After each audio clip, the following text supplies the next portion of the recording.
Buzz Builders, campaigns people talk about. All right. Okay, I'm sorry today. Things happened fast, and just want to thank Sigma for this opportunity, and I would like to welcome our speakers, Sam Ratumaitavuki, co-founder Zombie Wars blockchain game. Welcome to this panel. And I would like to welcome Navneet Ganapathi, managing partner, Cosmic Ventures. Thank you. Pleasure to have you.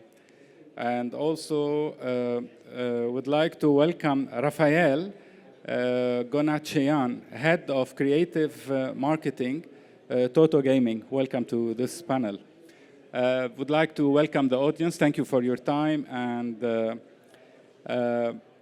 good afternoon, everyone, also, and welcome to Buzz Builders, campaign people talk about. So today's conversation is not about ads people scroll and you can see on your mobile. It's about campaigns people repeat, share, and emotionally attach to. In a world saturated with content, the real currency has shifted from impressions to advocacy. So together with our speakers, we'll explore how brands transform audiences from viewers into believers, and believers into communities. I'll start with Sam. Sam, community as a growth engine in Web3 and gaming communities often became stronger than the product itself. From your experience building Zombie World, what specific actions turn a player base into a self-sustaining marketing force rather than just users? Yeah, thank you for that.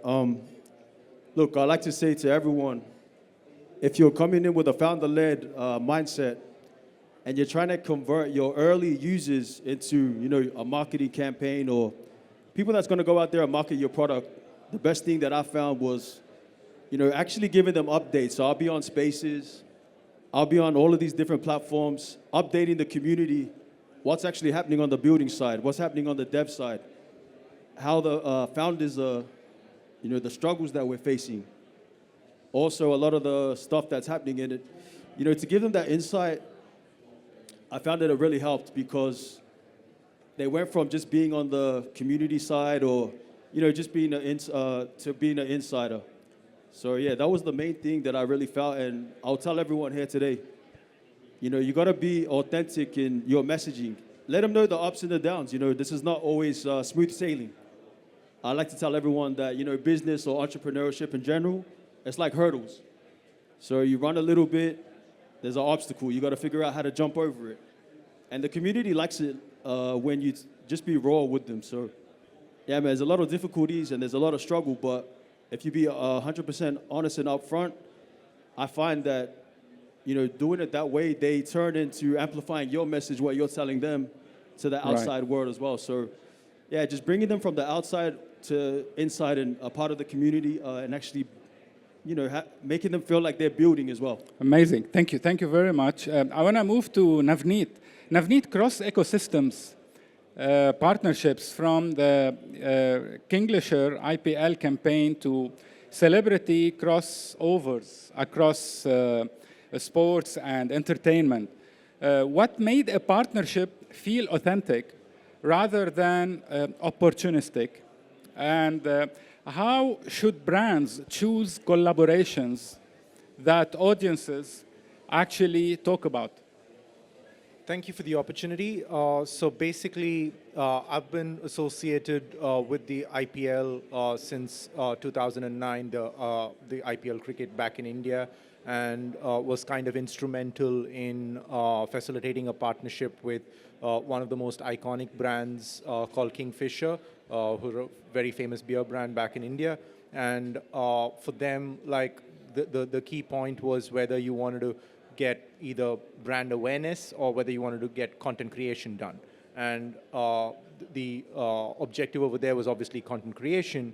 And having said that, it was not like a question of plastering a logo on a uniform or a jersey and stuff like that, but it was more about doing a multi-team association with a very famous campaign called Divided by Teams, United by Good Times. And also, obviously, when you look at advertising and sponsorship, like if you look at, say, Formula One at a fairly global level, you could probably say that the most expensive piece of real estate in the world is putting up a sticker on a Formula One car, which some brands across gaming have done in the recent past. And the objective, obviously, is to figure out whether you want brand awareness, reach, impression, or whether you want content creation, or obviously a combination of both, if budgets permit. But excellent. Yeah. Amazing. Thank you very much. And now we move to the marketing and creative side of this panel. Rafayel, I mean, non-sport celebrities and emotional connection, which is very important, and I think people will be interested to know.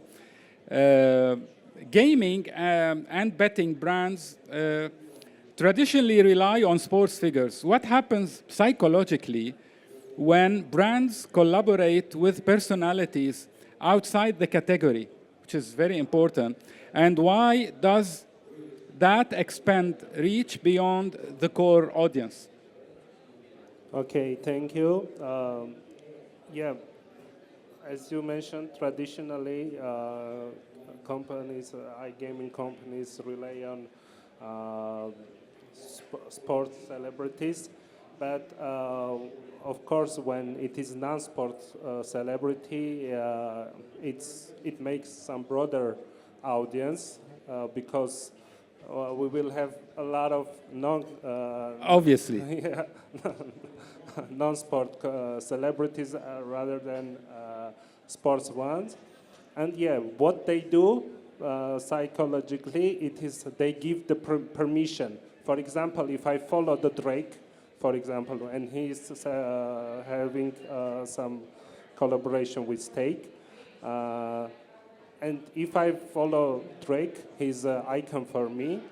And when he's doing this thing, like doing something on streaming on something, that gives me, as a follower, permission to try it for myself. Okay. So I think they are the ones who give that permission for this conversion from a follower to a user. So yeah. Thank you very much. And back to Sam. Sam, you look amazing, huh? Thank you. You too, man. Sam, if we talk about founder and storytelling, is brand messaging plus physical integration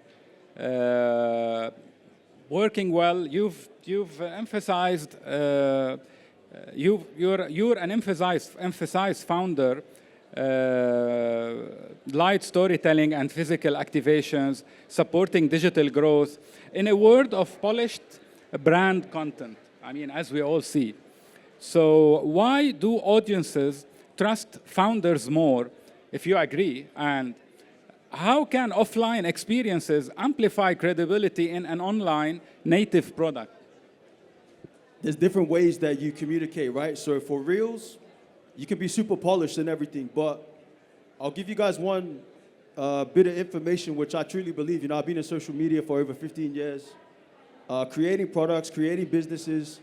You know, I founded 2 mobile games companies with over 250 million downloads. So I've been doing this for a minute, and I'll say, like, guys, for your stories, make sure it's super raw.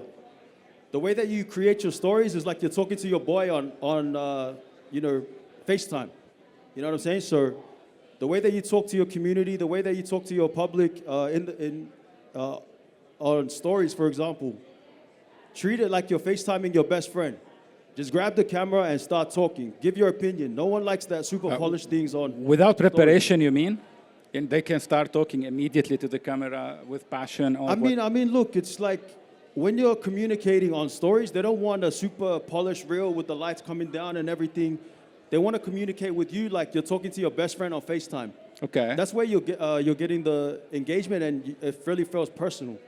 If you're trying to do this like, I mean, look, right now I got the glasses on and everything, but this is my stilo. But for example, on my stories, you see, I'll just pull up the camera and I start talking like I'm talking to my boy on FaceTime, and that's worked really well for me. And then in regards to your question about real life integration in Web3 and all that.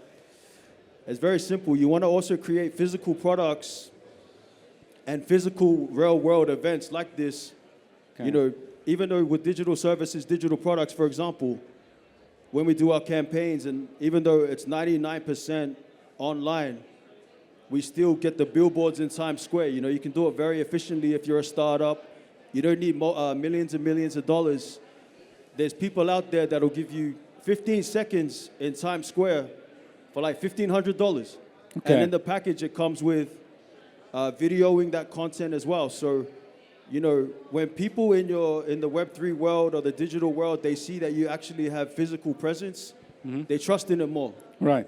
I want to ask Navneet and create some debate here. Do you agree with what he said regarding the... Totally agree. Totally agree. Why? Totally agree from a standpoint that you just can't have only online presence. You have to have some kind of offline presence to build that credibility and reputation the brand has. And it's also from a standpoint that when you're spending marketing dollars on, say, a sponsorship or any kind of association, whether it's with a brand ambassador or a team or whatever the case may be, you have to leverage the association. What's the point in just putting up a logo over there if you're not leveraging the association? So you might have a social media campaign going. At the end of the day, you still want to be present, whether it's outdoor or in stadia advertising, because these are like the perimeter boards you see in a football pitch or pitch mats or whatever, because these things obviously lend a lot of credibility to the end user. Right, great. I want to move to Rafayel as well. Rafayel, you're on the marketing and creative side. I have a feeling you want to add something on this and a couple of recommendations. Do you agree? Yes. When I cannot express myself. Feel free, express yourself the way you want.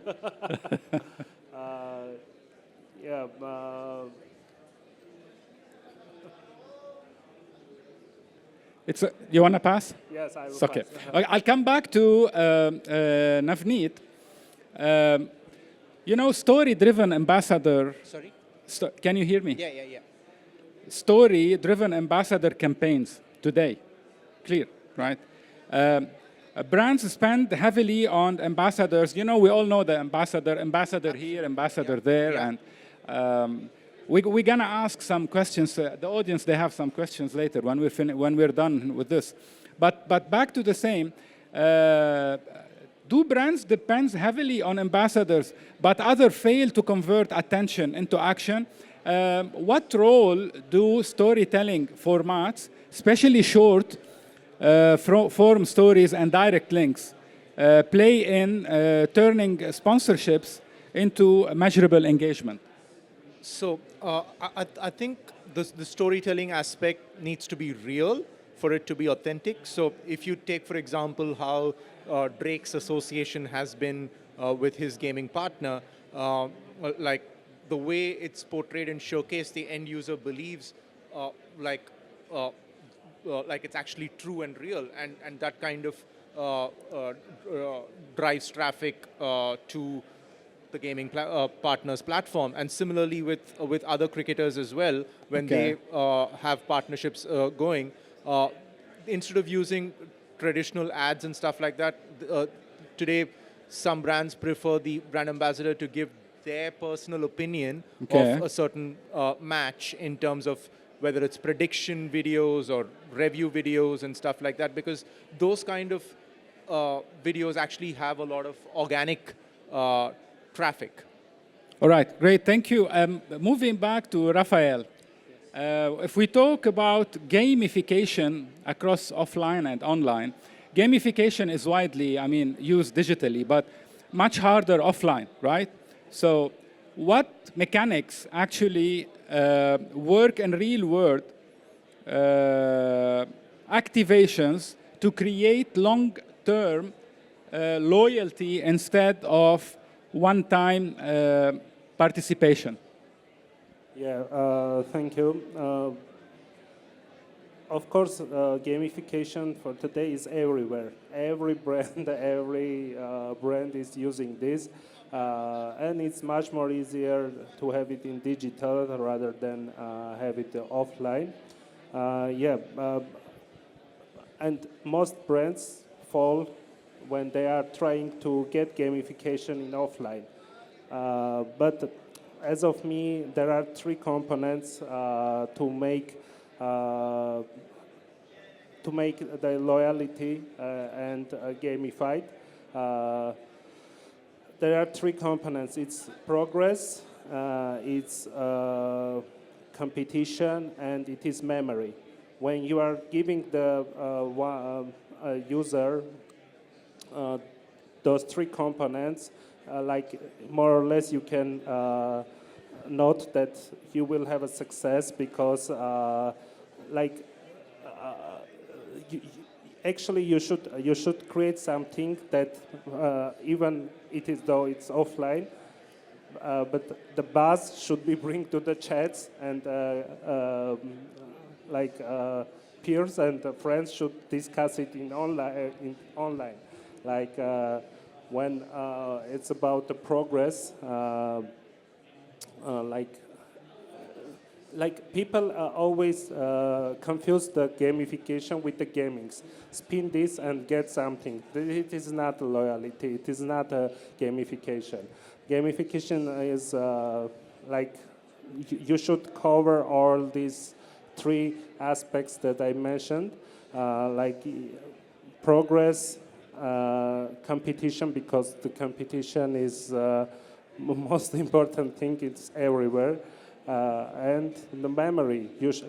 This thing should be like, I'm not telling about the memorable prize. Amazing. But, yeah, I'm telling about the memory. It can be like even a postcard or something, but yeah, when they get it and they're remembering it, I think this is when the gamification offline works. Right, great. Yes. Thank you very much. I mean, this panel or the session is about buzz builders and campaigns that people talk about, and we want people really sitting around here to talk about the campaign. But before I jump and go to audience questions, I want you to define in a simple language, away from jargons and a little bit complications, what are 2 to 3 advice standard criteria, I start with Sam, that you will give to people to follow to be able to really manage a successful campaign? I just say be founder-led, be authentic, you know what I mean? Just be honest, ups and the downs, whatever it is. You know, everyone knows that business is a roller coaster. It's not smooth sailing all the way. So the more honest that you can be with your, your early adopters, your early people that, subscribe to your product or whatever, the more that they're going to believe in the journey, the more that they're going to feel that they're a part of it. So, never only just tell the good things, tell the ups and the downs, man. Everyone knows that if you only talk about the good things, people know it's cap, you know what I mean? People know that you fake it. So I always say just keep it 100 and, man, just be as authentic as you can. Everyone understands that every single journey is ups and downs. So the more authentic you can be, the more that they're going to resonate with your message. Sam, thank you very much. Navneet, as a founder, I mean, how do you want to, which type of advice you want to give? I'm sure you explored a lot of campaigns, as Sam said, up and down, and obviously you have found your way, the hard way or the easy way, I don't know. And 3, 4 expressions. So just to add to what Sam was mentioning, I would probably just say not just authentic plus maybe have a unique selling message. So that unique yes. selling message, that's important, is also a very critical point, because the moment you're a established brand and want that visibility and want to make that right noise, because there's too much clutter right. in when it comes to sports advertising today.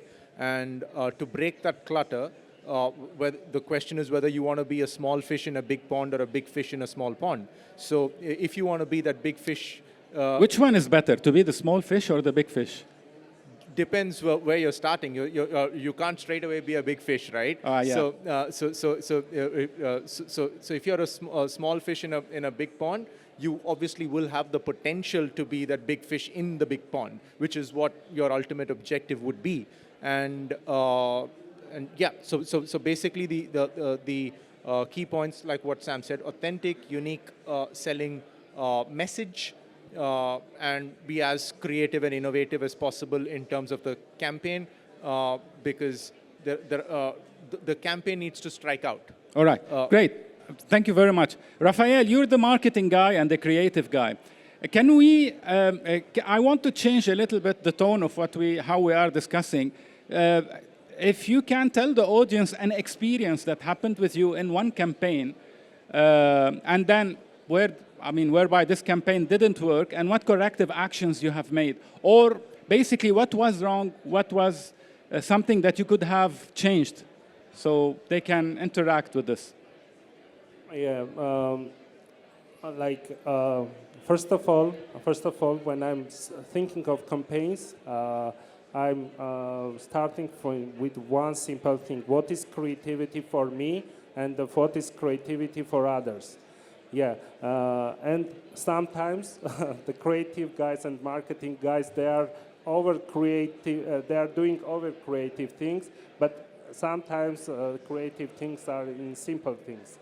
So yeah, I will remind a case that didn't work. Oh my God, a lot you of. I cannot remind that. It's okay. Maybe you can give some advices and recommendations. But recommendation, it is whatever I mentioned earlier, like to understand what is creativity. First of all, for you, what you would like to present to our audience. Then maybe you will find the line, you will find the motto or like visual that is gonna work. Right. Great. Thank you very much. Can we ask the audience? Can we move to? You want to say something? Sorry, just one more point I had, which was basically when you have an association or a partnership, to also have like money can't buy experiences. Like when you do a meet and greet kind of a gathering between the brand and the team or the player. Instead of just having a Q&A, if it's a football association, get the fan or the consumer to play maybe a penalty shootout with him. Or if it's cricket, have a bowl out with him or something like that. So basically some unique experiences is what I'm talking about. Look, I mean, this topic by itself is exciting. I mean, building buzz that resonates with audience and that can really make impact. So I think the audience here, they would have some great questions. Can we check who wants to ask any question from the audience?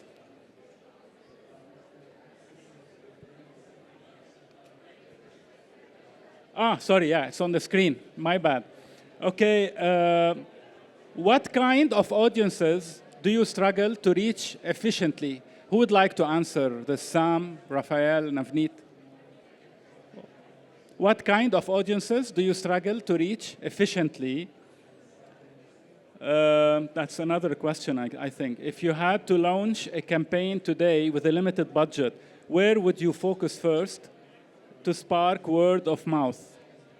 What has been your biggest marketing challenge lately? I think I asked Rafayel indirectly about this. So, Navneet, you want to answer, Sam, the first one? What kind I can do of the audience? limited budget one because that's how I roll. Like everything for me.